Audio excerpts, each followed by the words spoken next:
Hello, and thanks for watching another episode of ARFCOM News. Today I want to tell you about an investment opportunity in Virginia, a huge settlement from Remington, and why the NRA won't be doing the Wango Tango anymore, plus lots more. But before we get started, I want to tell you about the wholesome, non-GMO, free-range, sugar-free, gluten-free, 99% cruelty-free night vision products offered to you by our friends at TNVC.com. Handcrafted by honest, hard-working Amish operators using traditional old country techniques, TNVC night vision is hearty and refreshing, just like you.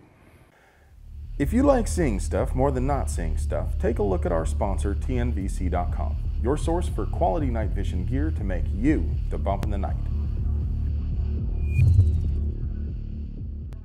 Okay, let's kick this episode off with a quick announcement. There will be a gun turn-in event in Roanoke, Virginia on August 21st, 11 a.m. to 3 p.m. at 401 Gainsborough Road Northwest. They'll give $150 for a rifle, pistol, or revolver, $250 for a semi-auto handgun, and $50 for an inoperable gun. No mention of what they'll pay for a shotgun, though.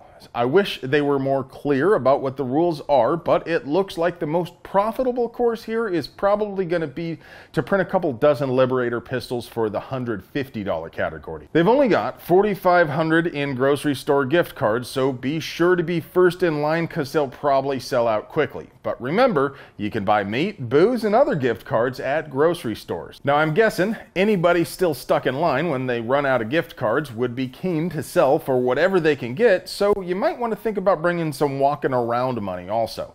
If you know of any other upcoming gun turn-in operations, please be sure to post them down there in the comments and we'll get the word out. Let's all work together to make them successful.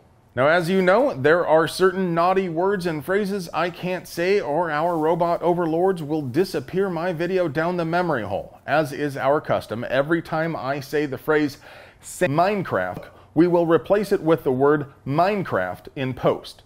Shortly after the tragedy at Minecraft, legacy media rushed to make the famous and the vampire swooped in to profit and to advance their agenda, in part by filing a lawsuit against Remington. Although the suit flagrantly disregards the Protection of Lawful Commerce in Arms Act, or the PLCAA, alpha vampire Josh Koskoff publicly admitted the real reason for their suit is to push a gun control agenda. He said, "Since this case was filed in 2014, the family's focus has been on preventing the next Minecraft. An important part of that goal has been showing banks and insurers that companies that sell assault weapons to civilians are fraught with financial risk." And indeed, Remington has been under considerable pressure due to market conditions. They filed bankruptcy in 2018 and again in 2020 when the firearms portion of the company was sold to the Round Hill Group LLC. That financial stress likely led to their decision to limit risk by offering a $33 million settlement in the case. Although the PLCAA explicitly protects gun makers from lawsuits stemming from the unlawful use of their product, the control freaks aren't technically suing Remington for what happened. They're suing Remington for their marketing of the Bushmaster line of rifles, claiming they incited violence in their advertising. At issue is this image. Now, I'll admit, that's a solid 11 out of 10 on the cringe meter, but it isn't remotely implying anything unlawful. Koskoff points out, "You don't see car companies saying, 'Drive our Hummer into a crowd of people and act like a man,'" which is true, I guess, but he doesn't point to any example of Bushmaster saying that either. He's just all, "See, they said be a man, same as in my totally made up example, but in my example, they also say illegal stuff, so that's, basically the same. When in Rome." I am not a lawyer because I don't think I'd even like the taste of puppies, but it seems like all Remington would have to do is just ask him to produce any ad at all which says any of what he claimed. But for a company which is already defunct, it's hard to justify any further expense on lawyers, so why bother fighting? Of course, the control freaks will count this as vanquishing one of the gun world leviathans, but in reality, it's more like they just stumbled on the bloated carcass of a beached whale.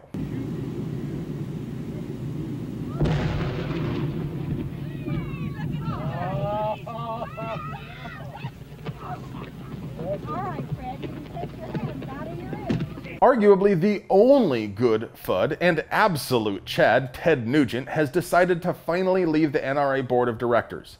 The Motor City Madman has been a member of the board since 1995. It doesn't seem his departure has anything to do with recent scandals with NRA senior leadership, though. He said he has signed a deal as spokesman for Hunter Nation, which requires exclusivity. Nugent has been a full-throttle supporter of the right to bear arms since before dirt was new, but I was surprised to find out he actually never donated any money to the NRA.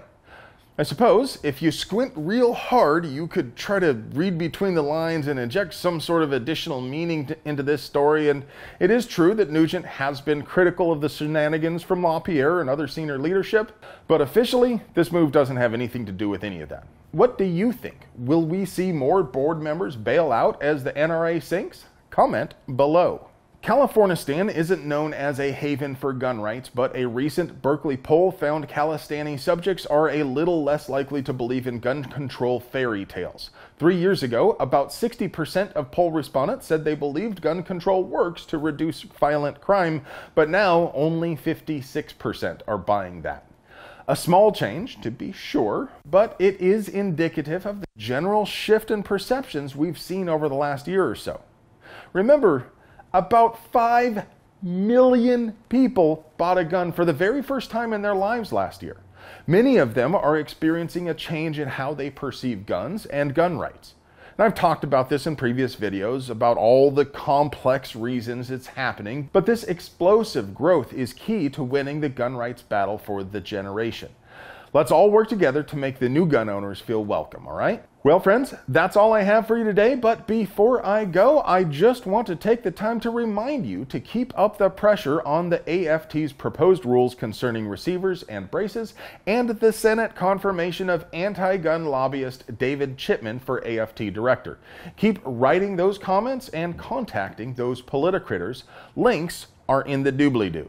And if you want to get email alerts for the best deals, projects we're working on, and the hottest stuff you missed on the ARFCOM forums, you'll also find a link down there in the doobly-doo for our newsletter. And remember, our robot overlords in the tube of yous know what we want better than we do for ourselves.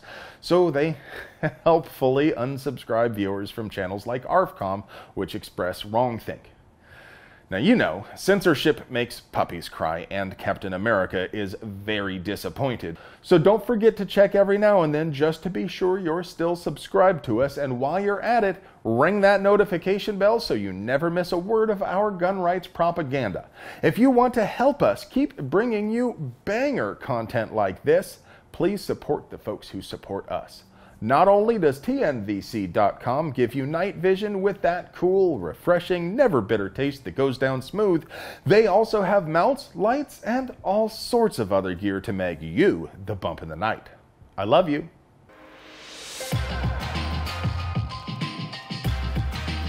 An important part of that goal has been showing banks and insurers that companies. That's way off. I can't.